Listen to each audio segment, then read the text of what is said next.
Sergeant Harper, you shoot just like your father, the hero who saved lives. I was wrong. Forgive me.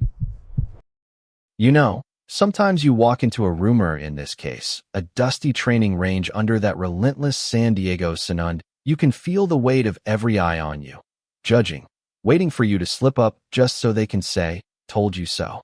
That's exactly how it started that morning for Alex Harper, this tough-as-nails sniper who'd just been dropped into SEAL Team 5, like some kind of experiment nobody asked for. Commander Hayes, this grizzled vet with a chip on his shoulder the size of a Humvee, spots her lining up her shots and struts over like he's about to lay down the law, his voice booming out. What the hell are you doing here, sweetheart? This ain't a ladies' target practice club. This is where real operators grind. Man, the air went thick right then. 24 hardened SEALs pausing their drills, rifles halfway to their shoulders, smirks creeping across faces that had seen more combat than most folks could imagine, all turning to watch what they figured would be a quick humiliation. Hayes yanks her rifle, a beat-up M40A5 she'd been zeroing in with, that unnecessary force guys like him used to prove a point, laughing sharp and mean. 10 pop-up targets, for minutes flat, winds kicking at 35 knots. Our team's best is 6 minutes 12. Think you can beat that? Or are you just here to play dress-up in camo? He tosses it back rough, but Alex catches it smooth. No flinch, her green eyes steady as she mutters, "I'll give it a go, sir." Her voice cutting through the wind like she was chatting over coffee, not facing down a pack of wolves. Deep down, though, Alex was boiling, not the explosive kind, but that slow simmer from years of proving herself in shadows nobody cared to look into. She'd grown up with a dad who lived and breathed the rifle, teaching her to read the wind before she could ride a bike. But after he was gone, swallowed by some godforsaken valley in Iraq, she'd learned quick that the world didn't hand out spots to girls like her without a fight. And Hayes? Oh, he had his reasons buried deep under layers of bravado and regret. His kid brother, Tommy, had been one of those pinned-down operators her dad saved back in '09. But Hayes had been stateside, nursing a busted knee from a botched op, blaming himself every night for not being there, twisting that guilt into a wall against anyone who didn't fit his narrow view of a real warrior. It wasn't just sexism. It was fear that letting someone like Alex in would crack open all those old wounds, make him face how fragile the brotherhood really was. As the team gathered round that firing line, the salt air whipping off the Pacific mixing with the smell of gun oil and sweat, Master Chief Vargas, this quiet giant with eyes that had seen too many sunrises over hostile lands, hung back by the ammo crates, watching her fingers dance over the bolt in a way that tugged at some half-buried memory from his own tours. He'd been there in that Iraqi hellhole, one of the 6 SEALs John Shadow Harper held off a horde of insurgents for, picking them off through dust storms that blinded everyone else. Vargas had promised Shadow on his deathbed to watch out for his family, but life got in the way. Widow passed from illness, kid vanished into the system, and now here was this woman, moving just like him, touching that scratched-up watch on her wrist like a lucky charm before every shot. Hayes wasn't letting up, though assigning her the crappiest lane at the far end of the 1,500-meter range, muttering loud enough for echoes, "Don't trip over your ponytail getting in the way of the pros," while the guys chuckled, but Alex just nodded, loaded up, and started her quals. First string, tight groups at 500 meters, wind gusting like it had a grudge. Hayes calls it fluke, but inside he's starting to sweat, that ego of his cracking just a hair. She adjusts her gloves, these high-tech ones with grip pads that keep your fingers steady even when your heart's pounding in. Vargas notices, whispers to himself, "That's Shadow's old ritual."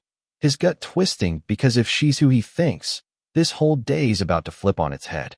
The morning dragged on like that, Hayes piling on drills, sabotaging her scope just to touch off zero, standing there arms crossed, waiting for the mist that had let him send her packing.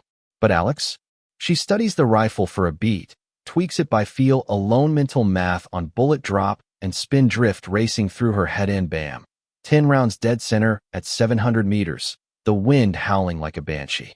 Beginner's luck, Hayes snarls, but his voice wavers, and the team starts shifting, whispers rippling. She's not flinching. Hell, she's getting tighter under pressure. Alex's mind, though, racing back to those desert weekends with Dad, him saying, "It's not about the trigger, kid. It's about breathing the shot, feeling the earth curve under the bullet, that watch on her wrist, engraved, always shadowing. A reminder that she wasn't just shooting for herself, but to keep his fire alive, even if it meant swallowing every insult thrown her way. By midday, Hayes is fuming, his challenges getting wilder, like some personal vendetta bubbling up from that guilt over Tommy. He couldn't save his brother, so he built this ironclad team where no weak links slipped in, especially not a woman who reminded him how one outsider sniper had done what he couldn't. He rallies the boys in a circle, voice dripping sarcasm. All right, fellas, since our token diversity hire thinks she can hang, let's see her danced-in targets, random pops, wins at full crank. Fail, and you're out. Succeed, well, ain't happening. The guys form up, a mix of curiosity and unease. Petty Officer Ramirez, this young hotshot, muttering to his buddy, "This feels off, man, she's shredding it," and he's pushing like he's got something to prove. Alex steps up, heart steady but mind a whirlwind, doubting if proving them wrong was worth the isolation, the endless tests just because she didn't fit the mold. But then she thinks of Dad, dying alone on that ridge to buy time for strangers, and she settles in, wetting her finger to gauge the air layers, notebook out for quick calcs on her phone's ballistic app tech her dad would have loved, blending old gut instinct with new precision. Hayes hits the timer with a flourish, sneering, "Showtime, princesstant choke," and the first target flips at 600 meters, zigzagging like a drunken sergeant. Crack the rifle speaks, target drops before it hides. Hayes blinks, lucky, but Alex is already pivoting, bolt slick, next one at 400, faster mover crack, center mass. The wind picks up, dust swirling, but she's in the zone, reading Mirage off the ground like a book, shots flowing. 3, 4, 5 each, one a hammer blow to Hayes' certainty. The team goes quiet, awe creeping in. Ramirez leans forward. Holy shit, that's not Humanch predicting the gusts. By target 7, at 900 meters through a sudden squall, Alex fires into the teeth of it, bullet arcing perfect, and Vargas feels it click. The watch, the form, the unshakable Comet's Shadow's kid, no doubt, and his chest tightens with regret for lost years, for not finding her sooner. Target 8, 9 flawless, the rhythm hypnotic, like she's dancing with the wind. Hayes' face drains color. That wall of his crumbling as old ghosts rise. Tommy's letters home raving about the Marine sniper who turned the tide, how Hayes had idolized his little bro but failed him by being sidelined. And then 10 farthest out, erratic as hell, wind howling. Alex tracks, exhales slow, fires, 2-second flight, target jerks dead. Buzzer screams, 3 minutes 48 seconds new record. Silence hits like a wave. Alex stands, safes the rifle, turns to Hayes with eyes that say, "Proved it." No gloat, just fact. Hayes stammers, mouth working like a fish on dry land, disbelief mixing with something raw, vulnerable. But before he can spit venom, a black Tahoe rolls up, dust clouding, and out steps Admiral Kane, this silver-haired force of nature with stars on his shoulders and a gaze that cuts through bullshit. He clocks Alex immediately, strides past Hayes' fumbling salute, studies her face. "Sergeant Harper. Should have known from the shots alone you shoot just like your old man, John Shadow Harper." The name drops like a grenade. John Harper, legend in Spec Ops circles, 84 confirmed kills, last stand in Alon Bar, holding off 40 fighters for hours, saving 6 SEALs including Vargas and Hayes' brother Tommy, expending every round before they overran him. Hayes freezes, world tilting. Kane turns sharp. "Commander, explain why you're riding the daughter of the man who gave your brother back to you. Operation Desert Fury, the ridge that should have been a graveyard." Vargas steps up, voice thick. "I was there. Admiral John saved us all. Promised him I'd look after his girl, but she slipped away after her mom died. Alex, I failed you." Tears break Alex's mask, then years of anger spilling. At Dad for leaving, at the military for chewing him up, at foster homes that treated her like baggage. I didn't want finding, Chief too mad at everything, but shooting. It was all I had left of him. Weekends in the Mojave, him whispering, "Feel the pulse, Alex. The shot finds its way if you're true." Hayes crumbles, knees hitting dirt, sobbing, "My brother Tommy. Married with kids now because of your dad and I. I've been a bastard to you, hating myself for not being on that op, twisting it into this crap about who belongs." Alex kneels too, Hand on his shoulder, forgiveness not easy, but real. Dad would have said you're guarding your pack fierce, even if misguided. He respected that fire. Commander, let's build from here. Kane nods, pulling up orders on his tablet. Harper, you're listed as support, but I can shift that new sniper cadre at DevGru, teaching the next wave, or stay operational with Team 5. Hayes, redeemed in the dust, pipes up. She belongs with us, Sir Lead Sniper.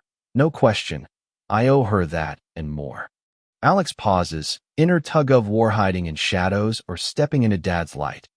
Then, both, Admiral, deploy and train, pass on what he gave me.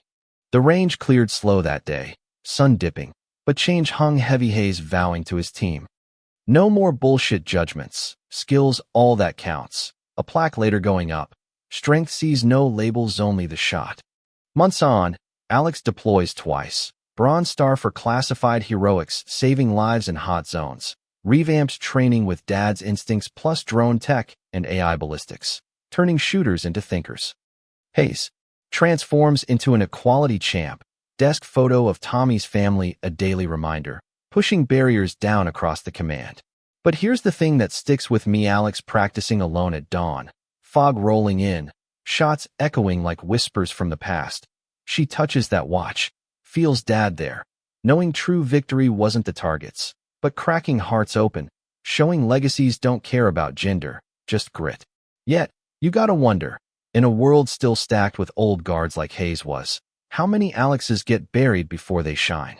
Was his turnaround real redemption, or just survival? And what about the system that lets that crap fester? Justice, or just a band-aid? Hey, if this hit you like it did me, drop a like, subscribe for more real deal stories that make you think. But seriously, in the comments, ever seen prejudice flip to respect in your world? Who's right in these clashes, the gatekeepers protecting tradition, or the outsiders smashing through? Share your take. Let's hash it out. Your stories keep this convo alive.